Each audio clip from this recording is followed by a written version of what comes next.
The original HOVERAir X1 took the world by storm. Now, can 00 Robotics replicate that with the X1 PROMAX? You can see very similar form factor, very similar concept, but they have overhauled everything with the PROMAX, but it's still got a lot of that magic in there. But does it still hold up? Is this worthwhile upgrading to? Does it still hold a place in the drone market, or have they dropped the ball here? What's going on, guys? My name is Dan Davis and I'm the creative director here on DansTube.TV, and today I'm very excited to give you an in-depth review of the HOVERAir X1 PROMAX from 00 Robotics. Now, immediately when you look at this, you can see how the concept from the original one has progressed into this. Now, when I say that they've overhauled it, I mean literally everything is new here, from the camera system, the buttons on top, the design, the protective propeller guard. We've got an actual display now to let us know what mode we're in. We've even got a controller, motion controller, beacon. There's all sorts of exciting new things going on here. But does it still have the magic of the original? Is it worth the extra money? Is it worth upgrading? That's really what I want to answer in this video today. I want to thank 00 Robotics for sending out this drone to me. It really does mean a lot to be able to check out your latest offering, because I was really happy with your original one. Keep in mind, these are all of my thoughts. This is my honest review of the drone. I've obviously gone through some of the limitations, the negatives of it throughout this video, but I do want to thank them for sending this out to me. My first comment I want to make, and this is something you need to be hyper aware of if you do already have one, but if you pick it up, this is something you need to be careful with. So with the original X1, a lot of people complained that it took a lot of force, like you literally have to really pull it to remove the battery. Now, for me, that didn't bother me. I would prefer for the battery to be secure than loose. Now, from what I've noticed with the PROMAX, it's actually gone the opposite way. It's actually a little too loose now. So with a gentle push, right, when you're holding it there, and a gentle push, and it will release. There have been many occasions where I've picked this drone up in its folded state and the battery's just come out. You can see how simple it is. Like, I'm not putting a heap of force there, and the battery will just release. And that's the same with both batteries I have.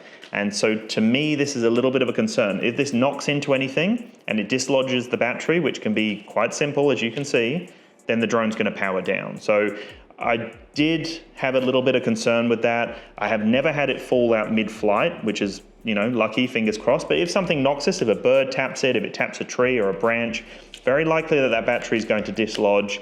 So you have to be really aware of that. They've gone from something that was way too firm and secure to something that's way too loose, right?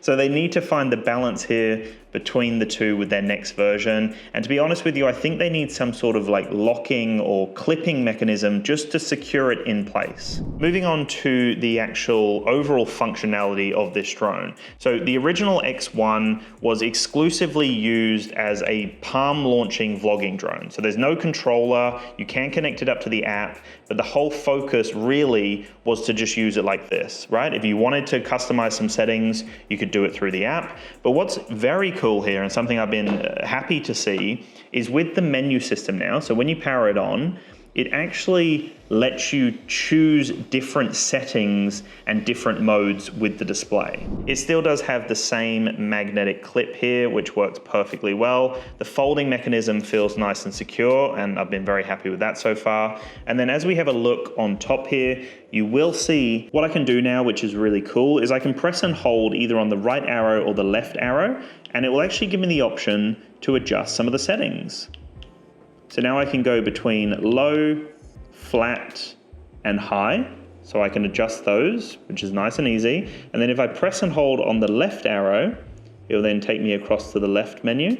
And then this is where I can go from close, far, or mid, right? So you can literally go between the settings now without having to connect it up to the app. So for me, that was a huge bonus. That meant that I could get this up in the air quicker than ever, and I found that it was really reliable in those kind of scenarios. This digital screen is great because it gives you a lot more control over the settings without having to connect it up to your phone. So with the original one, you had the different modes here and you could just adjust them and it would just basically light up to let you know what mode you're in. That worked perfectly fine. Now we've actually got a screen. So we can go between the modes. It still lets us know what mode we're in. Zoom out. And that works perfectly fine. But then what I can do is I can press and hold on a direction and it will then start to flash or blink. So then I can adjust the settings in each mode directly through the drone. So as I'm going through it right now, I can see that it's going between 9 meters, 6 meters, 3 meters, and 1.5 meters. So that's for the zoom out mode, and I'm able to adjust a few different settings there. If I now press right on the direction pad, it takes me across to the other settings, and again, I can customize them, and that gives me the option to go from flat to high to low. So you can customize this for all of the different modes without having to connect it up to the app. So the digital screen is a huge bonus here.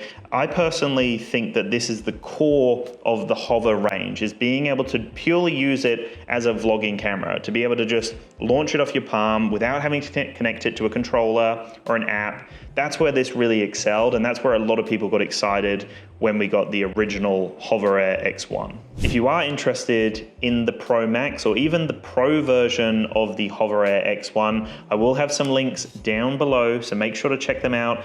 Well worth looking into it, and it does help the channel out as well, so I appreciate all the support, guys. Check out those links down below.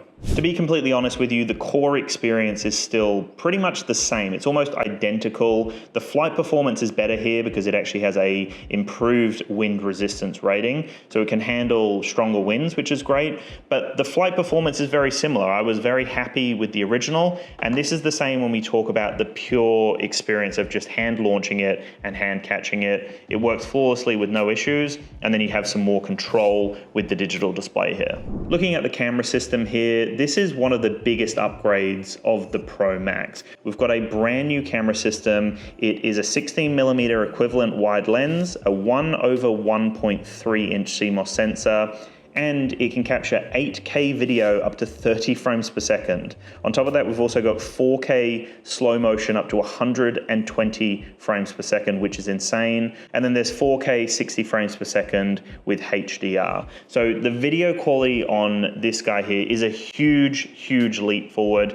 It really does take a massive jump over the original. And that was one of the biggest things people were wanting. They loved the original, but they wanted an improvement to the camera quality. So we've got an improvement when it comes to wind resistance, we've got that digital display there, and we've got a huge leap forward to an 8K camera system. So I've been really happy with all of that. I find that it's a great camera system. It is a 16mm equivalent, like I said, and an f-stop of 2.55. So it's pretty good in most lighting conditions. I'm also happy with the photo quality from this unit as well. So overall, it's an overhaul and a big improvement when it comes to video and photo quality here.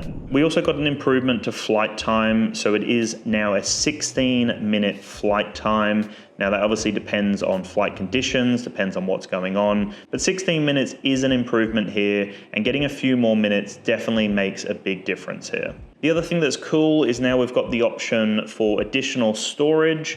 So it does come with inbuilt 64 gigabytes of storage, and then you can actually go up to 1 terabyte with that micro SD slot right there. What's really interesting about this drone is that they've really marketed it towards skiing. So it does work in all sorts of weather conditions and temperatures, and there's some cool accessories. So this is called the Thermo case, and it can actually handle some freezing cold temperatures. It also charges your drone as you're going up the slope. So it's designed for skiers. You put your drone in, it literally just slots into place like so.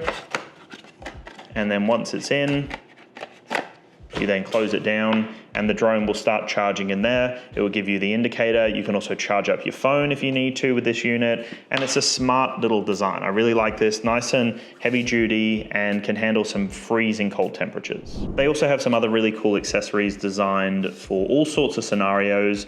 And on top of that, they have a controller system that is really exciting. So I really want to touch on that because this is a huge leap forward for them. They initially obviously had this. It had no option to use controller support. It literally just had the manual controls through the app, which weren't amazing because it didn't even go landscape. It was literally just portrait the whole time. So with this guy now, you can use manual controls through your phone. So that means you can turn your phone this way and control, like it feels actually like a controller now. It doesn't feel awkward. So that's really nice to see. The app is the same, but there's some new features that I'll get into very soon. But this is the huge leap forward. So we've got a modular controller system, and I'm really impressed with how this works. There are a few things I want to comment on, but overall this is super unique and I haven't seen anything like this before. So this is the beacon. So you can power this on, and this can just be used as a video feed, right? So you power it on and it will come up with the video feed, and you can purely just use that. So you can just hold that with you, have that with you, and then obviously have the drone just following you and doing its own thing. So that works nicely. You can record audio as well. So you can just have this with you and record as you're talking, as you're vlogging and doing your own thing, and it will record it onto this system as well. So that works nicely. And then from there, you just connect up this little modular piece here, and now it becomes a motion controller. So I literally gave this to a friend who had never seen this drone before, and they were able to just activate it with that button on the back and then just start controlling the drone like this. And it works really well. I don't know whether it's going to be a primary way of using the drone. It's a little bit more maybe gimmicky than some other motion controllers I've used, but it works well, right? You kind of have to use a combination of the joystick as well as the motion. But it works well, and it does give a unique experience. So if you just want something simple, launch it, press that button, and then you get some really fun motion controls here. And then to take it one step further, you connect on this piece here, like so, and then you drag out these two, flip it around, and now you've got a full controller experience. Now it's a very unique controller. You get quite a small display here, but I find that the display does a good enough job for me. I also find that range when you're using this as the full controller is fine. I had no issues with it dropping out when I was using the controller.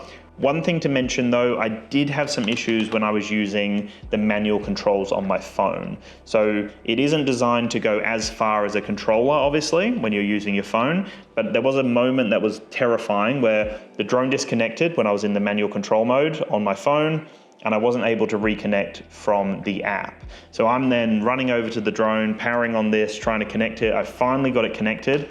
It was just hovering there, sitting there. I have no idea what it would have done if it was getting low on battery.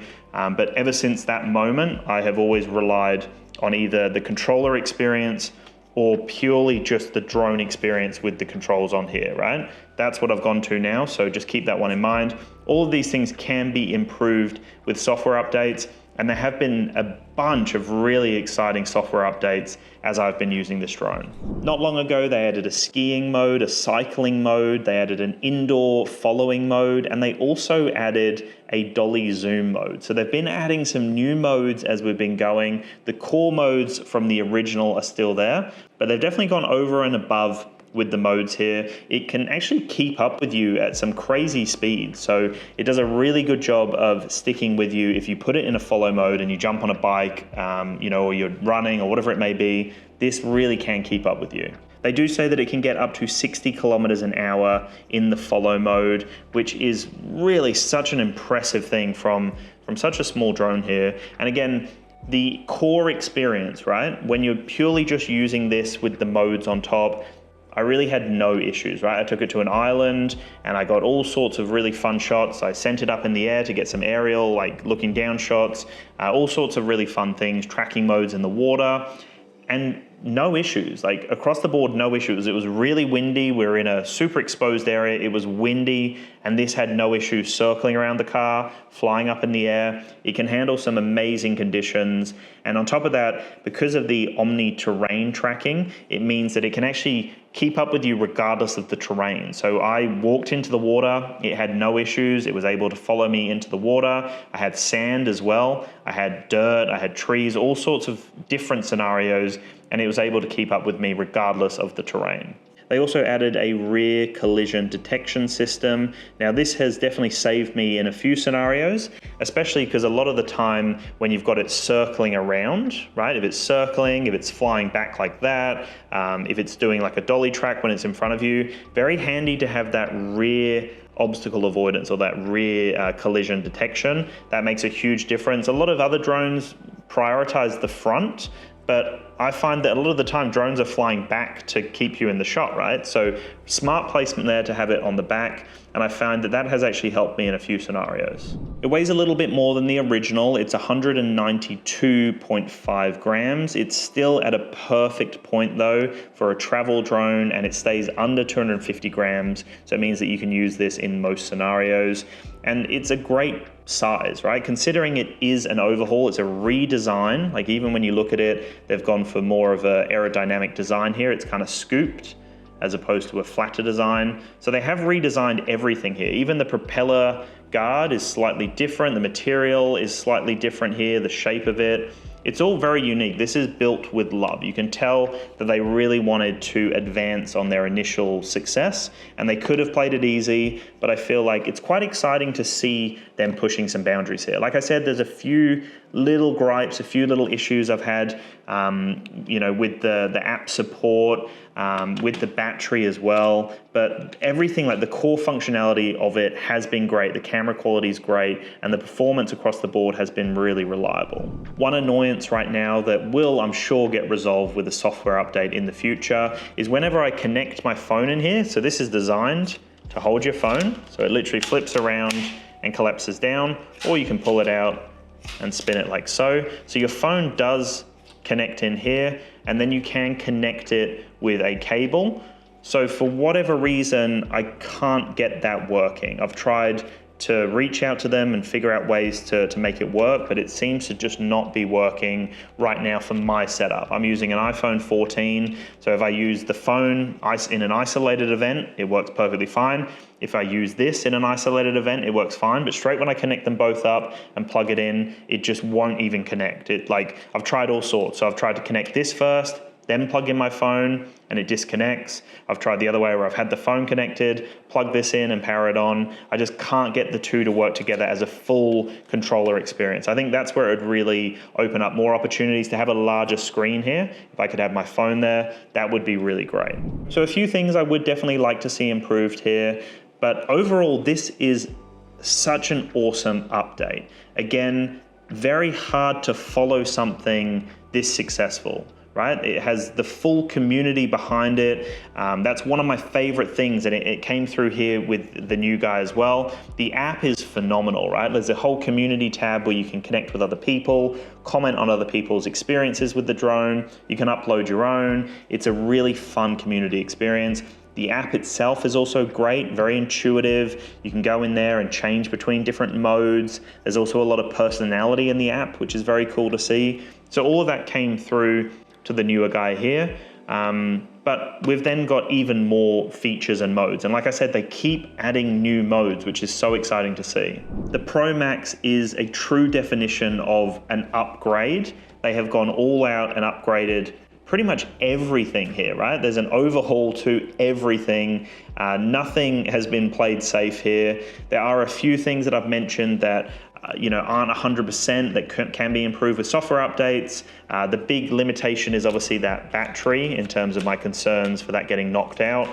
But besides that, the hardware's solid. Everything works perfectly fine. I would love to see that integration with my phone so I can use this as a full controller, because this is actually one of the most unique modular controller systems I've seen, right? Like I can disconnect it. I've then gone into motion controller mode like so, and then you disconnect it again, you've got the little beacon. It's a really smart system. The fact that I can control everything with it, I can have the audio recorded of me talking, or I can do that through the app as well. It's a fun experience across the board and a nice upgrade. The only other thing that I would like to see really improved with future software updates, and again, a lot of my comments are to do with software updates that can come through soon.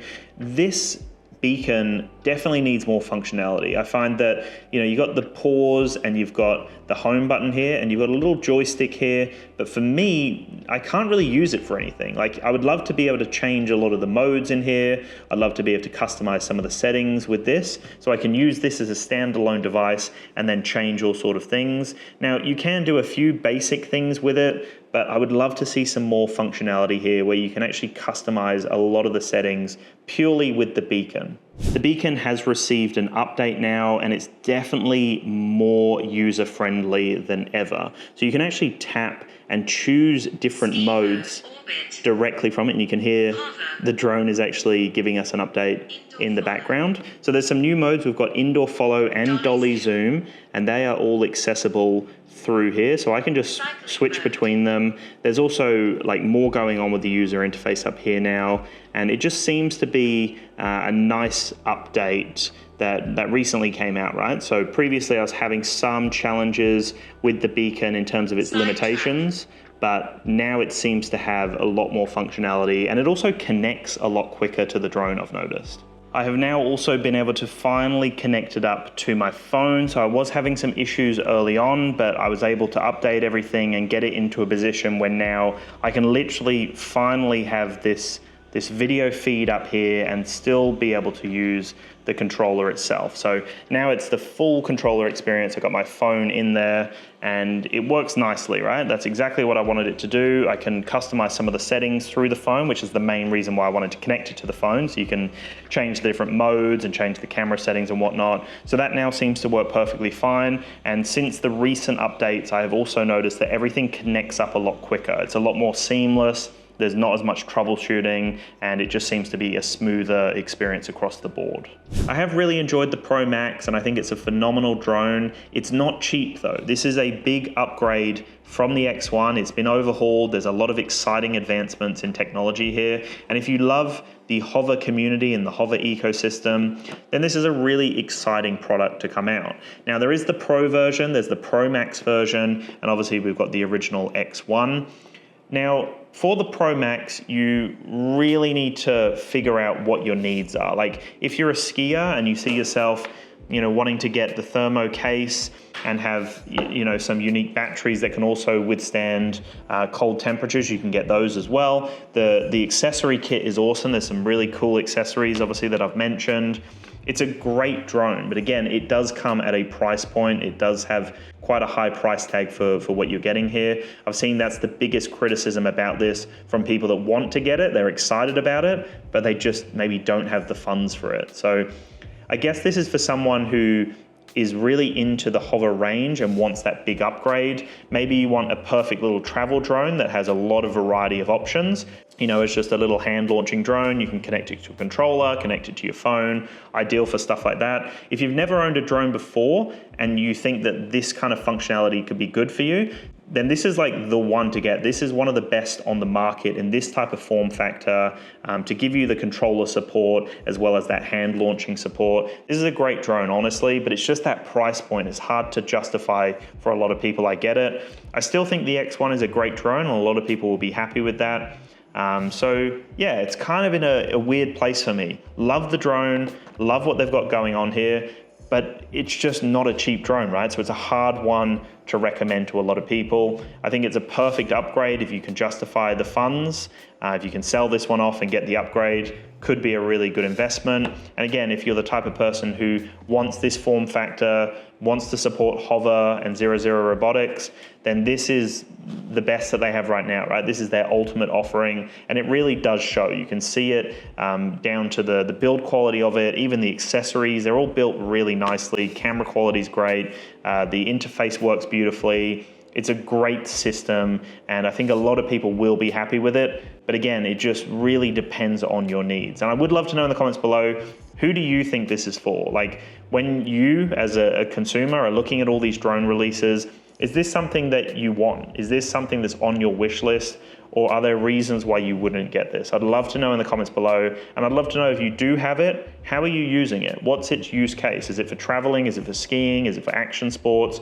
Like, what are you actually using the PROMAX for? I'd love to know, and I'll chat to you very soon, guys. Peace.